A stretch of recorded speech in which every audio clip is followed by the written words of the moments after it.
Holy Cancer, Sun, Aries, Moons, welcome to your 2021 Sun Moon reading. Keep in mind, if it resonates, consider a personal reading. Send me an email and we can set that up. Also, keep in mind my 2020 Sun Moon predictions are still in my playlist, so go check those out. When you view this is when you're meant to see it. It doesn't matter the time of year. I'm doing them in the order of request in the comments, so be sure to post yours up. First portion of this reading, we'll go over the traits of your Sun Moon combination. I'll lay out the main cards. We'll take a quick look at your 2020. Second portion will be the link below to the VIMEO reading, where I'll have a deeper interpretation of the cards with clarifiers.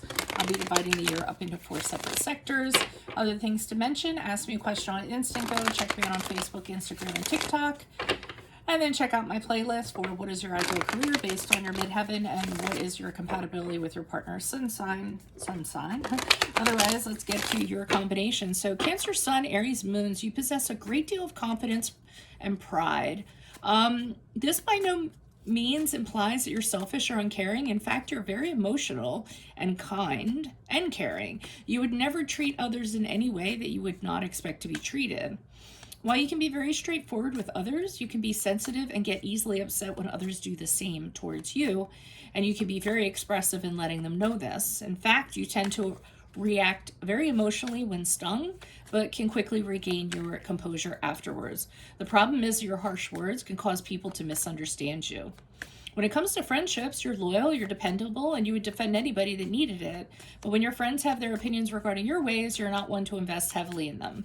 Their opinions needn't be your truth. Career paths and social and creative fields is your calling. Areas of business you would need to work a little harder at mastering. You're very smart, sharp, and a quick thinker. You're also an emotional creature who cares deeply about people and their feelings, so be careful of those who might try to use emotional manipulation for their own benefit or against you.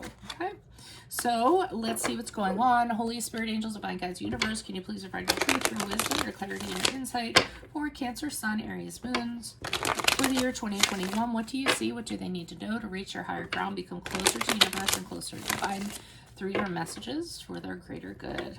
Any messages, please. Cancer, Sun, Aries, Moon.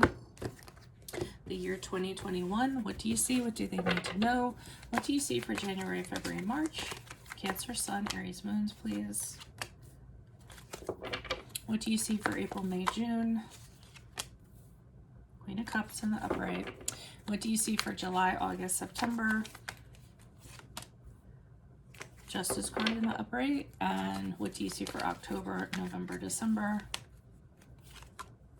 Queen of Pentacles in the upright. Okay, so we start off the year in January, February, and March. You're in some sort of situation, you're getting tired, you're getting burned out. No matter how quick you run, no matter how much you do, you're kind of not getting anywhere. And you're in a situation where no matter what you do, nothing's changing. So I'm sort of thinking, maybe I should kind of like take myself out of this, but you don't. You actually should kind of take yourself out of it. You should kind of take a break, but you don't. You just kind of continue on with this. Be real careful of this in January, February, and March, because the Four of Swords to me can mean somebody just, going at it, running on the hamster wheel and not taking the time off they need, not taking the rest that they need, and then bam, you kind of get hit with something and then you're laying on the couch, or, you get really sick and the universe says, okay, well, if you're not going to take a break, then I'm going to make you take a break by any means necessary. So you want to make sure you take the time out that you kind of need to, rest when you need to rest. Others of you might be unable to do that, so you're just rethinking how you're going to go about doing things. Maybe you're feeling anxious, maybe you're feeling restless to kind of get out of this situation because you're always on edge and it's just not a really good environment.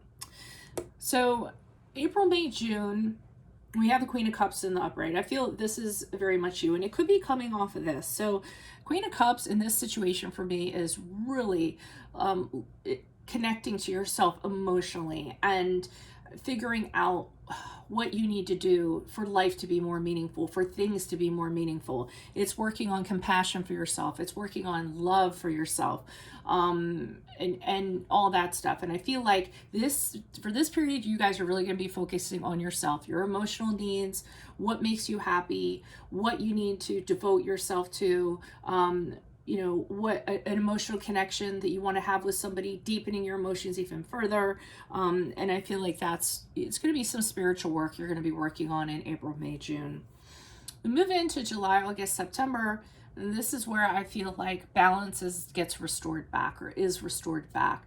It really is a card about living in your own truth, doing what's morally right for you, making fair decisions for yourself. For some of you, it could be a little more practical, and this is the card of Libra, by the way. It could be that you're going through some sort of judgment within the court systems, and it's probably going to go in your favor when the Justice card is in the upright, or some kind of legal documents or something like that, and it'll be favorable towards you. But all over, I just kind of feel like you've decided, after you've had this period of let me take care of myself, you're moving forward in your own truth, and kind of, balancing things out. We move into, what is this, October, November, December. We have the Queen of Pentacles here. Now, again, I feel like this is your energy. I feel like this year has been a journey to kind of get you here, because the Queen of Pentacles is very much like a total package. She's very reliable. She's very independent. She's stable. She's successful. She counts entirely on herself. So I almost feel like this is the pinnacle. This is the end point to your journey. You're actually going to be successful, not really having too many things to worry about, being able to do it all on your own, and people are going to be admiring you for that. Usually it's from a practical sense, like somebody that just really has their crap together, is buttoned up very well, and is very good at taking care of things on many levels, and multitasking and seeing things through. So I almost feel like this is going to be a improving yourself in self-improvement, so to speak, in 2021. So this is what I had for you. If it resonates, consider a personal reading. Otherwise, click on the link below to go to the VIMEO reading, where I'll have a deeper interpretation of the cards with these clarifiers. Other than that, check me out. Ask me a question on Instago. Check me out on Facebook, Instagram, and TikTok. Check out my playlist for my 2020 Sun Moon readings. What is your ideal career based on your midheaven? What is your compatibility with your partner's sun sign? And then like, share, subscribe, and or donate. Otherwise, adios. I'll see you in Vimeo. Bye.